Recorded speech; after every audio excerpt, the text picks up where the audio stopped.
So Phil, congratulations on becoming the Football Writers Footballer of the Year. You've probably seen that there's a pantheon of greats, some of the greatest names, probably all the great players of English football. How does it feel to be amongst that company? Yeah, really special. Playing in the Premier League, in the toughest league for me.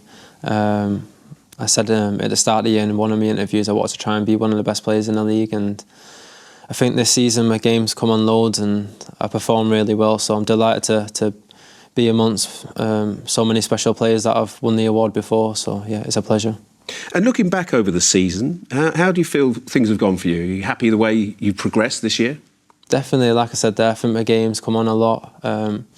I've moved more centrally where I see myself in the future, so yeah, I'm just playing with freedom and playing with a smile on my face, and I think this year my performances have been good most games, so I'm delighted with that.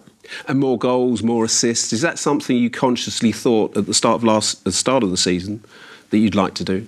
Definitely, being an attacking player at Man City, you want that responsibility to try and score goals and assist my teammates. I think playing higher up, that's what the aim is to do, so I put that pressure on me and I like that pressure, so I'm delighted that I've scored so many goals and assisted this year, so I'm delighted with the outcome. And a lot of players said, a lot of pundits have said, after Ilkay Gundogan went last year, who was the player who's going to fill that gap? And you've come in with those important goals as well. But also with Kevin being injured in the first part of the season, you sort of helped to fill that creativity gap as well. Yeah. Is that something you sort of thrive on, that challenge?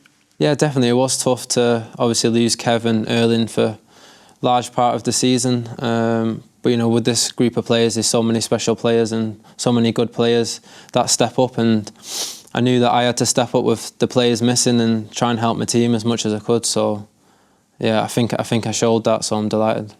We spoke to Kyle Walker after the Spurs game, and he was saying that the mentality, and it's a really tight band of brothers and you'll all have a word with each other if you need to. Is that part of the key to the success here? Definitely, we're such a professional group, and when we're not performing well, we'll have a group meeting and get things back on track. So, Kyle's been a good leader this year and a great captain for doing that, and it just shows the hunger that we still have to achieve trophies and wanting to win. So yeah, it's so nice to be a part of this group.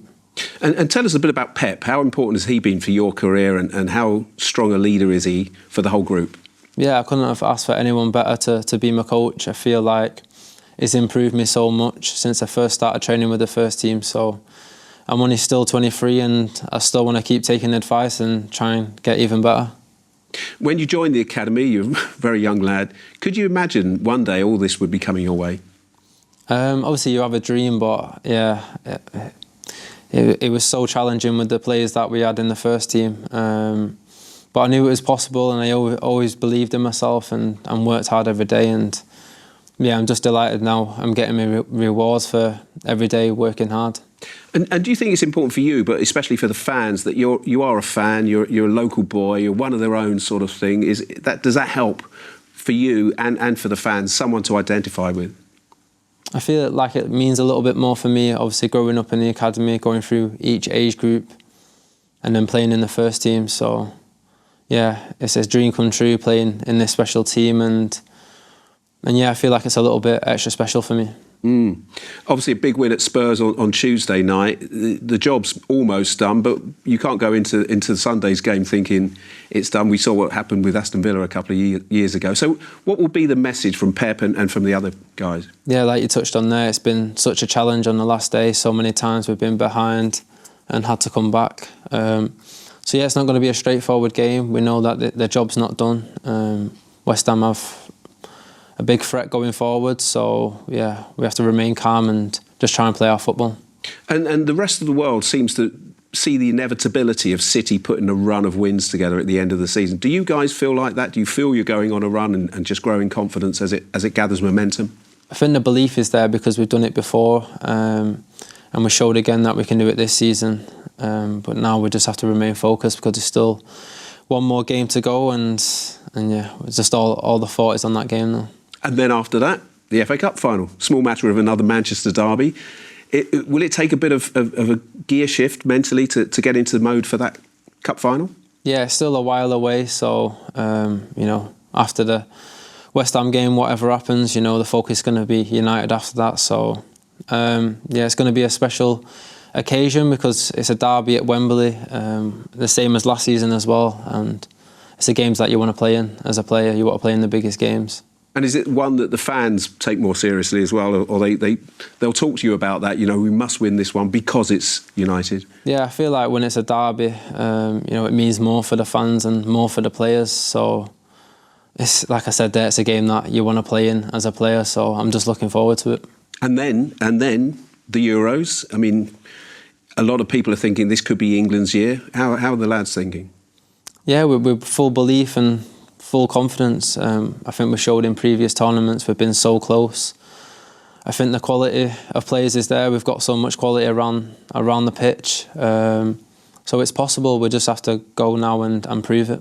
And some of your peers, some of the lads coming through, Cole Palmer, Jude Bellingham's had an amazing season at Madrid. So there's a lot of young talent pushing to be in the side, isn't there? Yeah, it's so nice to see all the young players doing so well, especially Cole, being here with him, to see him have an unbelievable season. So yeah, hopefully we can all connect really well going into the Euros and perform really well. And at the other end of the age scale, Harry Kane, he's had a fantastic year in Germany. He's adapted to playing there, scoring goals for fun. That must augur well for England as well. Definitely, it's so good to see Harry scoring goals going into the tournament. That's what we're going to need if we're going to win anything. So yeah, just looking forward to it.